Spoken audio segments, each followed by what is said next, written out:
ঠাম্মির গল্পের আসরে সবাইকে স্বাগত জানিয়ে আজ আমি পড়ে শোনাচ্ছি সুকুমার রায়ের লেখা সবজান্তা দাদা। এই দেখ টেপি, দেখ কীরকম করে হাওয়াই ছাড়তে হয়। বড় যে রাজু মামাকে ডাকতে চাচ্ছিলি কেন? রাজু মামা না হলে বুঝি হাওয়াই ছোটানো যায় না? এই দেখ। দাদার বয়স প্রায় বছর 10 হবে, টেপির বয়স মোটে 8।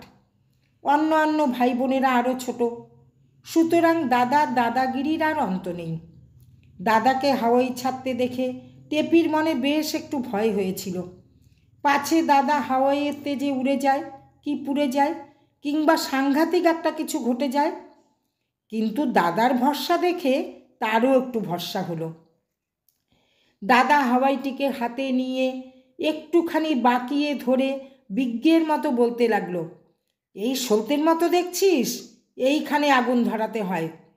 সলতেটা জ্বলতে জ্বলতে যেই হাউই ভসভস করে ওঠে, অমনি ঠিক সময়টি বুঝে এমনি করে হাওয়াইটাকে ছেড়ে দিতে হয়। এইখানেই হচ্ছে আসল বাহাদুরি। কাল দেখলি তো প্রকাশটা কীরকম আনাড়ির মতো করছিল। হাওয়াই জ্বলতে না জ্বলতে ফস করে ছেড়ে দিচ্ছিল। সেই জন্যেই হাওয়াইগুলো আকাশের দিকে না উঠে নিচু হয়ে এদিক সেদিক বেঁকে যাচ্ছিল।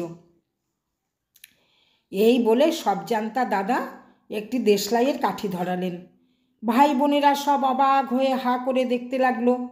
দেশলাইয়ের আগুনটি সলতের কাছে নিয়ে দাদা ঘাড় বাঁকিয়ে মুচকি হেসে আর একবার টেপিদের দিকে তাকালেন। ভাবখানায় এই যে, আমি থাকতে রাজু মামা ফাজু মামার দরকার কি? ফ্যাস ফোস! এত শিগগির যে হাওয়াইয়ে আগুন ধরে যায় সেটা দাদার খেয়ালেই ছিল না। দাদা তখনও ঘাড় বাঁকিয়ে হাসি হাসি মুখ করে নিজের বাহাদুরির কথা ভাবছেন। কিন্তু হাসিটি না ফুরোতেই হাওয়াই যখন ফ্যাস করে উঠল, তখন সেই সঙ্গে দাদার মুখ থেকে হাউ মাউ গোছের একটা বিকট শব্দ আপনা থেকেই বেরিয়ে এলো। আর তারপরেই দাদা যে একটি লম্ফ দিলেন, তার ফলে দেখা গেল যে ছাতের মাঝখানে চিৎপাত হয়ে অত্যন্ত আনাড়ির মতো তিনি হাত পা ছুটছেন। কিন্তু তা দেখবার অবসর টেপিদের হয়নি, কারণ দাদার চিৎকার আর লম্ফভঙ্গির সঙ্গে সঙ্গে তারাও কান্নার সুর চড়িয়ে বাড়ির ভিতর দিকে রওনা হয়েছিল। কান্না টান্না থামলে পর রাজু মামা যখন দাদার কান ধরে তাকে ভিতরে নিয়ে এলেন, তখন দেখা গেল যে দাদার হাতের কাছে ফোসকা পড়ে গেছে আর গায়ের 2-3 জায়গায় পোড়ার দাগ লেগেছে। কিন্তু তার জন্য দাদার তত দুঃখ নেই। তার আসল দুঃখ এই যে টেপির কাছে তার বিদ্যাটা এমন অন্যায়ভাবে ফাঁস হয়ে গেল। রাজু মামা চলে যেতেই সে হাতে মলম মাখতে মাখতে বলতে লাগলো, কোথাকার কোন দোকান থেকে হাওয়াই কিনে এনেছে, ভালো করে মশলা মেশাতেও জানে না। বিষ্টু পাঠকের দোকান থেকে হাওয়াই আনলেই হতো। বারবার বলছি, রাজু মামা হাওয়াই চেনে না, তবু তাকেই দেবে হাওয়াই কিনতে।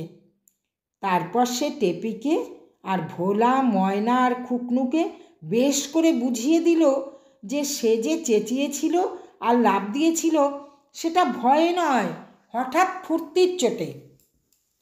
আজ এই পর্যন্ত। সবাই ভালো থাকুন, সুস্থ থাকুন, আনন্দে থাকুন।